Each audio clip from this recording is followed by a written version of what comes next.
Ang bisita mula sa bituin. Sa isang maliit na bayan sa gilid ng kagubatan, nakatira si Liam, isang binatilyong mahilig sa kalawakan at mga bituin.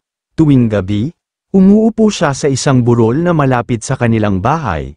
Gamit ang kanyang luma ngunit maasahang teleskopyo, pinag-aaralan niya ang mga bituin at nangangarap na balang araw ay makasakay sa isang barkong pangkalawakan upang tuklasin ang misteryo ng universe.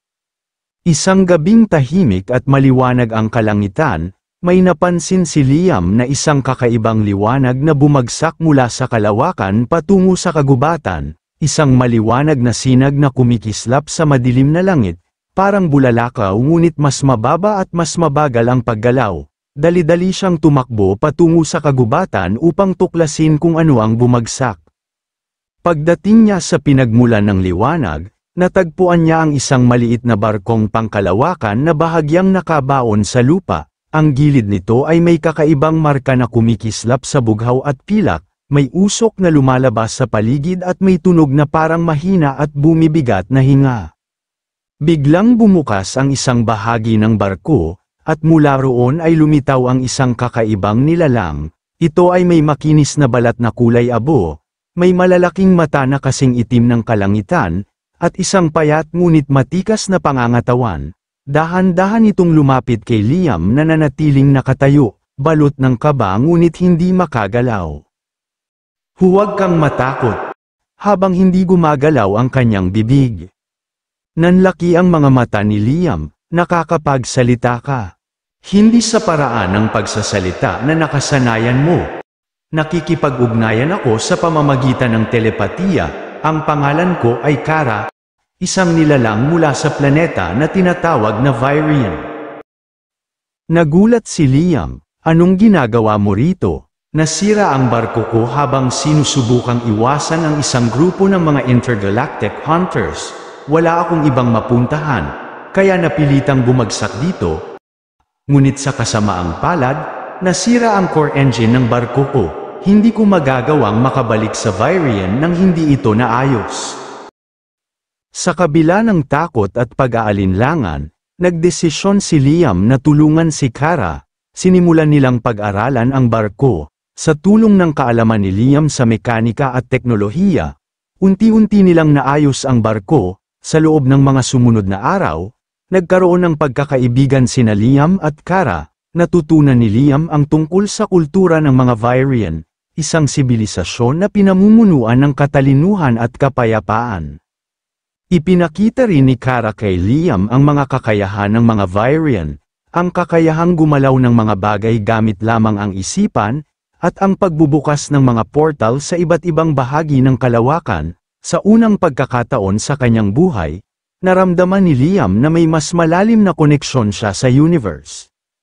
Ngunit hindi nagtagal, isang gabi, habang nag-aayos sila ng barko ni Kara, isang malakas na pagsabog ang narinig mula sa kalangitan. Tatlong malalaking barko na kulay itim at pilak ang biglang lumitaw sa himpapawid. Lumabas mula roon ang isang grupo ng mga mandirigmang alien, may mahahabang katawan, matatalim na kuko, at pulang mata na kumikislap sa dilim. Natagpuan na nila ako. Sila ang mga hunters na hinahanap ako. Sumigaw ang pinuno ng mga mandirigma. "Ibigay mo sa amin si Kara o wawasakin namin ang mundong ito." Napaatras si Liam. "Anong gagawin natin, Kara? May isang paraan. Ngunit kailangan kong isakripisyo ang core energy ng barko ko upang makagawa ng isang malakas na enerhiya na magtataboy sa kanila."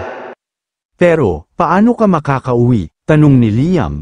Ngumiti si Kara. "Mas mahalaga ang kaligtasan ng mundo mo kaysa sa pagbabalik ko sa Vyrian."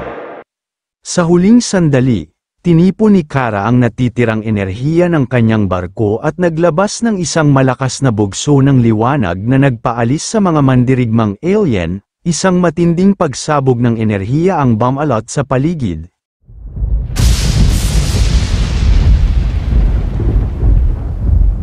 At biglang naglaho ang mga barko ng mga hunters. Pagbalik ng liwanag, nakita ni Liam si Kara na nakaluhod, mahina ngunit nakangiti. Salamat sa pagtulong mo, Liam. Dahil sa'yo, naipagtanggol natin ang mundo mo. Napuno ng lungkot si Liam, ngunit paano ka makakauwi? Ngumiti si Kara, may isang paraan. Ginamit ni Kara ang natitirang kapangyarihan upang buksan ang isang maliit na portal sa kalawakan. Bago siya lumisan, iniabot niya kay Liam ang isang maliit na kristal na kumikislap sa bughaw at pilak. Ito ang tanda ng ating pagkakaibigan.